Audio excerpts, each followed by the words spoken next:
Hi, I'm Sebastian Cornum. I'm going to show you how to rig your NeilPryde racing sail. First, find a nice area to unroll your sail. The best is grass, but at least just don't unroll on concrete. Take your mast. On this 7.0, it's 460. Important thing is that you put your mast above the cams when you put it through the sail, like this. And then once you come to here, because the mast is straight, you will have to walk up in the middle of the sail, grab the mast on the inside, reach as far up as possible with your right hand, and pull on the sleeve here, all the way till you got the mast in the top and it's joined together in the plug. The reason I do this is because I don't want to rip this material if I just pull it all the way from the bottom.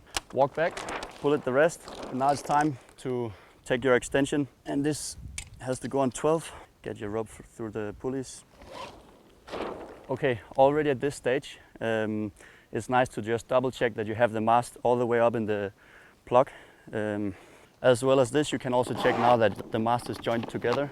We have a little mark here, says mast joint. Before I put the boom on the sail, I want to have a little bit more downhaul so that the mast is close to the boom cutout. It's going to make it a bit easier for me to put the boom on the sail. There we go. What I do here is I extend the boom quite a lot. This makes it easy for me to get it around the clew. Look, it goes through. I reach with my left hand, get this rope up, get it around, rope down, then I'll close the boom. Now it's time to put the right setting on the boom. It needs a boom on 196 if you use the inner clew. If you would use the other outer clew, then it would be 201. But what I do is that I leave 2 or 4 centimeter extra, just to leave a little extra space, and that will improve the rotation of the sail. As when it rotates, it extends, and there will be no pressure from the clew to the boom here if you put a little extra. So on these new sails, we have new grommets. That's really easy. You just pull out your former line like a loop, wrap it around, and it's just important that you get it all the way inside these tongues. And here the rope will be able to slide, and do the same on the other side as well. So I'm just gonna tighten the outhaul a little bit. I'll leave roughly 5 to 7 centimeter here. After that, I'll release a little bit of downhaul. That's gonna make it a lot easier to put on the cams. Doesn't have to be that much.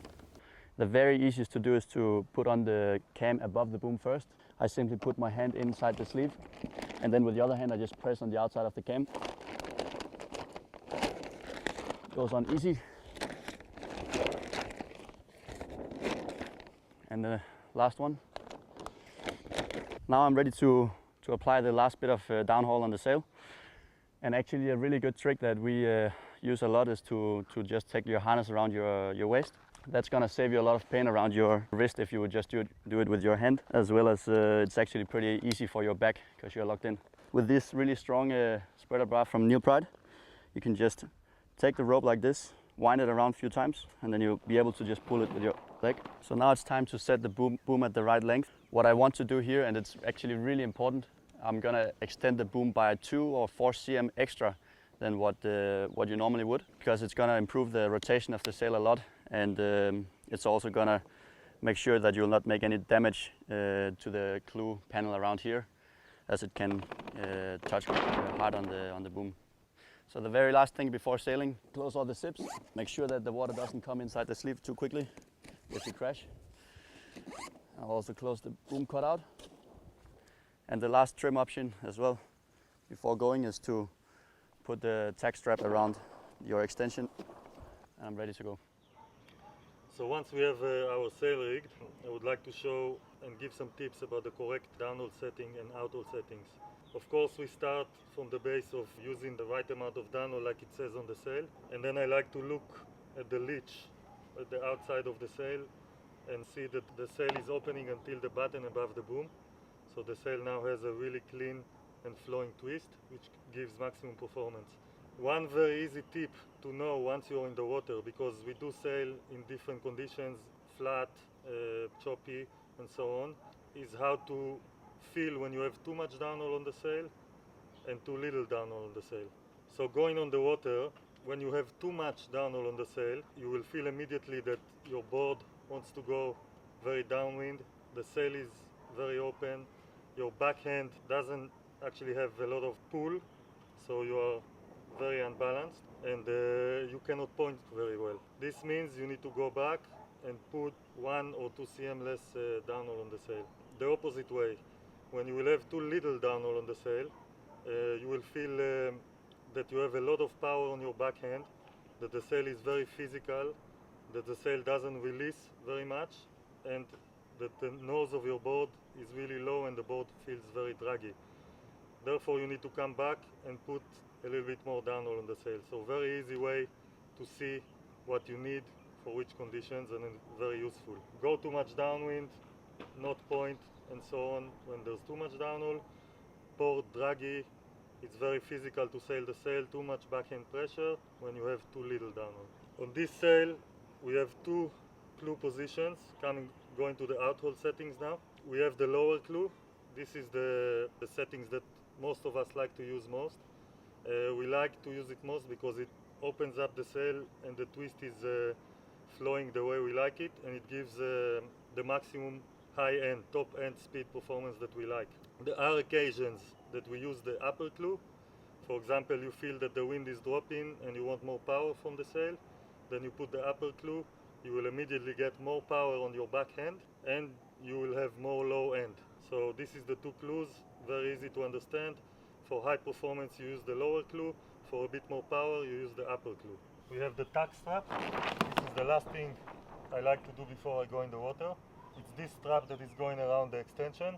I use it for 2 different things. Yeah, it actually can change quite a bit the setting of the sails.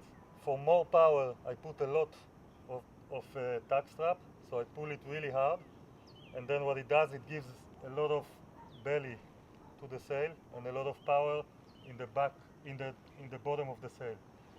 This will put my rail a little bit more in the water, the rail of the board, and it will give me more power to glide. When I'm in powered or overpowered conditions, I release this tack strap. This will give me immediately more control because the sail will become a little bit flatter down low and it will not lift the board so high. So not a lot of tack strap when it's windy and quite a bit of tack strap when you want power. So the next thing is the button tension on the sail. This of course is another little feature that you can change the sail reaction and the feeling quite a lot. In general, I would like to have the bottom 3 buttons quite tied up, so quite a lot of tension. You can see when there's no wrinkles on the sail, that's when you have it correct, but you can even apply a little bit more in the bottom 2, and this would give you quite a bit of power. When we go to the second half of the sail, I would like to have the buttons a little bit looser to give a nice flow for the twist. So if you would have them too curved or too arched, you will know that it's too much. So make sure they are nice and flat. Of course, take out the wrinkles. One important thing with the buttons, when you feel that the sail is not rotating very well, you probably applied too much tension on the buttons. You can go ahead and release the bottom 4 buttons, especially the bottom 2, to get better rotation.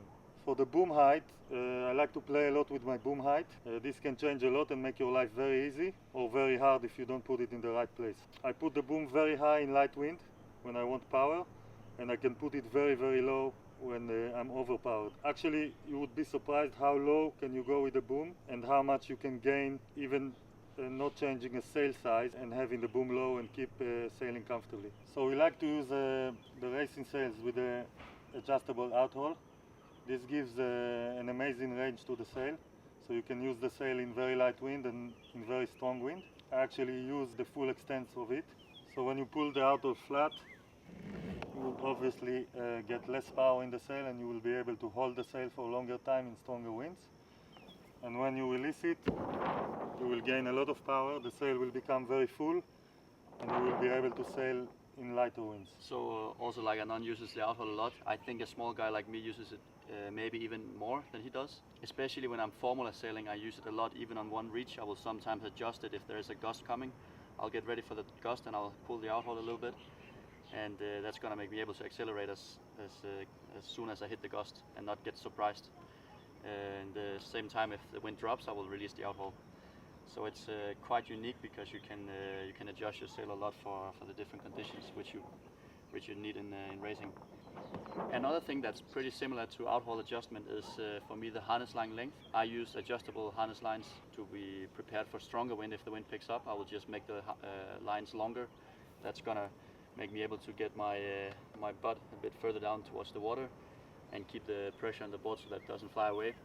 If the wind drops, I will just make it shorter and get more lift in the equipment. And that's also one thing that I use when I'm racing on the Formula equipment quite a lot, even on the upwind. Arnon is using quite different positions on the boom.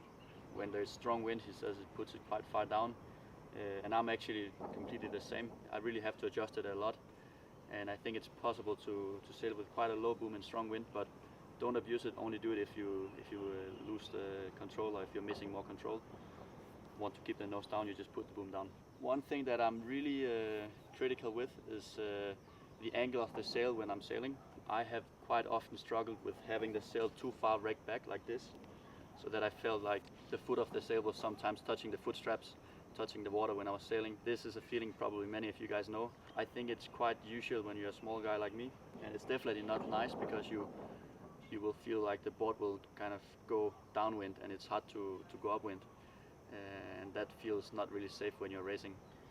So one thing that I quite often do is I use the upper clew. That makes my sail feel like it doesn't fall back that much. Even when I'm powered up, sometimes I get a little bit more control because I get in a better position with the sail and I can actually start to sit in the sail again instead of focusing to keep the sail upright and avoid that it will fall back in the water. As well as sometimes I also just put the boom a little bit further down. That's going to prevent me from having the sail fall back. So these are some of the most important things for me to trim on the sail, being a smaller racer.